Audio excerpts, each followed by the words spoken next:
So basically, classification means that we're going to be putting our animals into groups. Somehow we're going to be grouping them together. Each of those groups is called a taxon.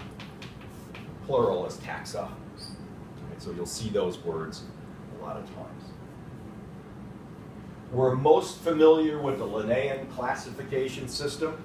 So taxonomy is the theory and practice of classifying organisms. One way of classifying them is putting them into the categories that Linnaeus introduced back in the 1700s. Right? And you all know them. So we have a kingdom. What's next? Sure, phylum. Class. Order. Yeah, you see, now we're getting familiar. Those are the basic major categories. Each of these is a taxa. So it's a grouping. Taxonomists are systematists that are concerned with classifying organisms. If you decide that an animal belongs in a particular phylum or a particular phylum, you are categorizing it. You are a taxonomist.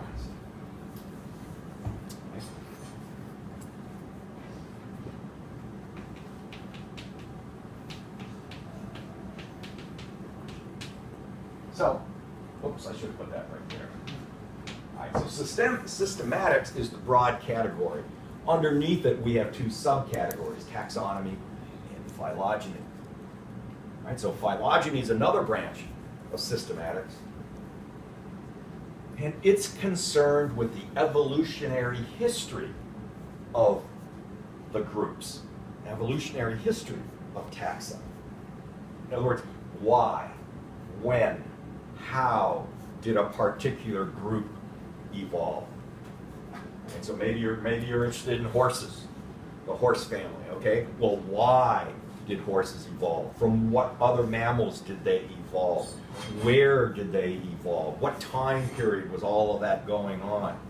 That's phylogeny, the evolutionary history of a group. So systematics, diversity of organisms. Subcategory, taxonomy, you're classifying, pigeonholing animals. And phylogeny, evolutionary history of the group.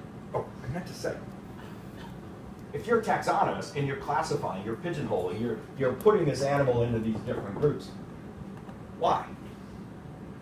What's the good of it? There's actually two functions for classifying.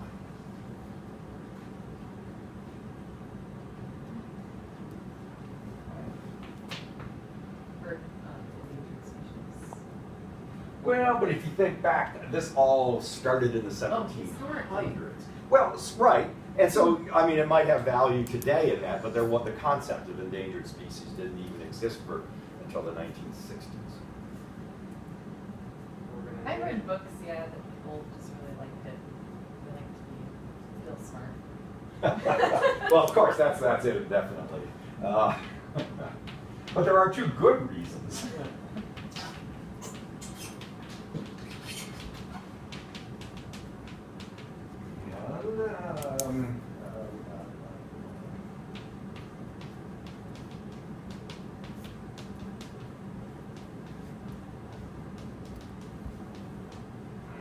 The two reasons are to act as a system of information retrieval and to suggest a possible phylogeny, right? A possible evolutionary history of the group. So what do I mean by information retrieval? You can read something online and it'll say that a new species of rattlesnake has been described in South America.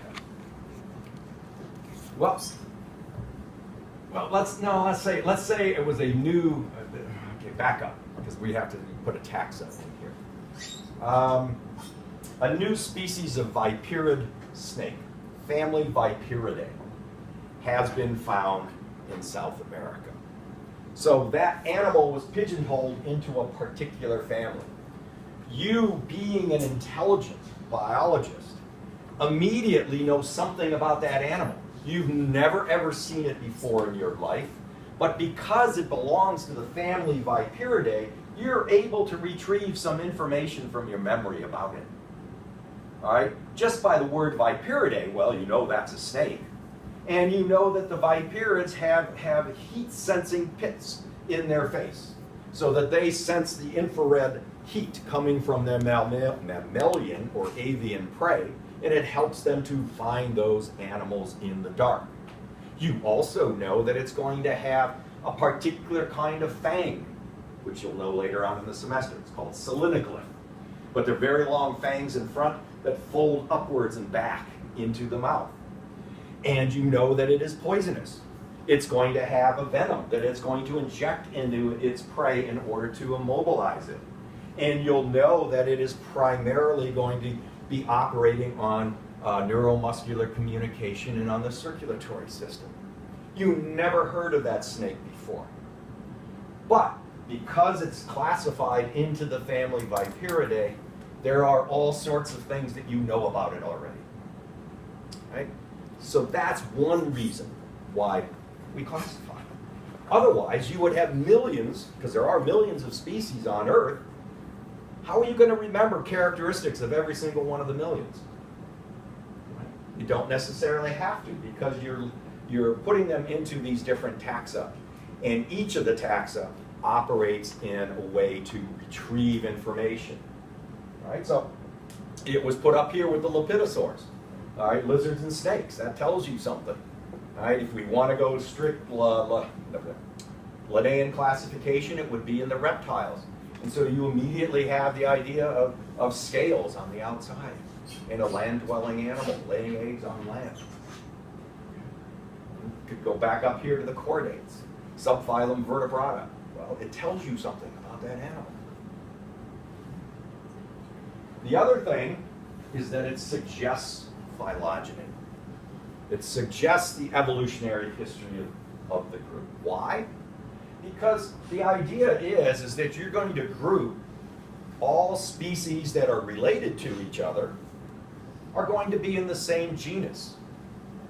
So species that are in the mammalian genus Myotis, it's the most speciose genus of bats on Earth. You know that they are all somewhat related to each other. They all had a common ancestor. Whereas if you're in the genus Aptesicus, which is our big brown bat around here, you're in a different genus. You have traits and an evolutionary history that are different from the Myotis. So you are put into a different genus. But Aptesicus and Myotis are both in the family Vespertilionidae. So that tells us that there is some similarity, some common ancestry in those groups. And you can work your way all the way up that particular tree, if you will, or particular level of classification. So it tells us something intuitively about the animal, operates for information retrieval, and it suggests phylogeny because we classify closely related taxa into another hierarchical taxa. So all closely related species get put in the same genus. All closely related genera get put in the same family, etc., all the way up. Okay. And so that's one reason why you have to memorize all of these names, because after this class is over, somebody says Clupeidae, oh, you're going to go, it's a herring, and then they got this particular shape and a forked tail and a sawtoothed fringe on the belly. You'll be able to retrieve some information about herrings. Okay. Well, what are the approaches? What do biologists do? How do they go about classifying animals and determining phylogeny? We're not going to spend a huge amount of time on this, but I do want to point out two different methods. One, which is probably the most common now, is cladistics. But we still see remnants of a system called evolutionary classification.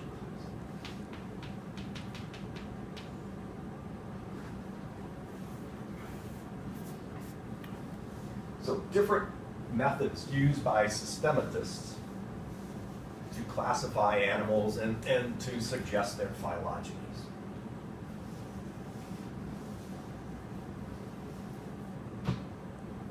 Your book uses a cladistic approach.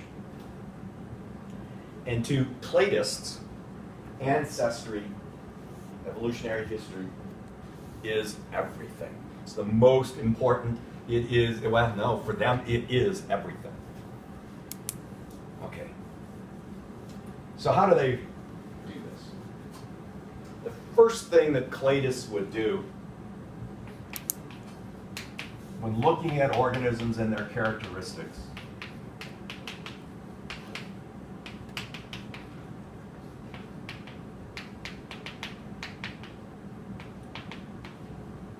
they would define what are primitive and what are derived traits. Primitive and derived are simply relative, right? They're relative to time. So which one came first in evolution? If a particular structure came before another, it's the primitive condition or the ancestral condition. If it appears later, then it's derived. So we could look at mammals. And in mammals, egg laying is a primitive condition. Having a placenta and giving birth to live young came later in evolution. That is then the derived condition. So if you see the word primitive, there's no value judgment in it. It's just simply a reference to time. Which came first in evolution? You might see instead of derived the word advanced. But again, there's no value judgment there. It's simply that an advanced trait came later in evolution. Oh, another example. Invertebrates, fins are primitive. Legs are derived. The first vertebrates were fishes of various sorts. All right. One bad thing about cladists is they have a lot of terminology. So primitive or ancestral traits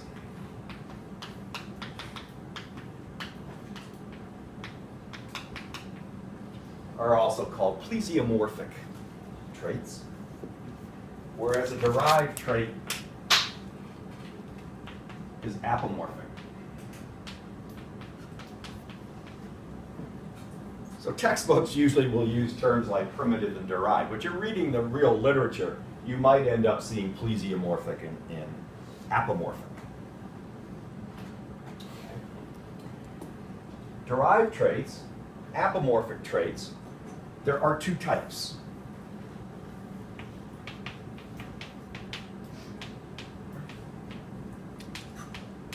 We can have an ought apomorph,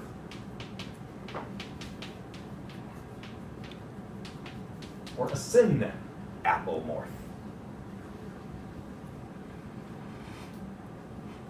Well, an ought apomorph, by definition, it's an apomorph, so it's a derived trait. But it's a derived trait that is present in only one group that is under consideration, under discussion. So, for example, if we look at mammals, you pick the best mammals, the bats. They're the only ones that have wings. That is a derived trait. It's derived from the usual four-legged condition. It's an advanced trait because it came in later on in evolution, but only one group possesses it, the bats. So that is an ought apomorph. Whereas if we looked at the presence of hair, the ability to produce milk, well, that among mammals, those among mammals are syn apomorphs because these are shared derived characters. Every single group of mammals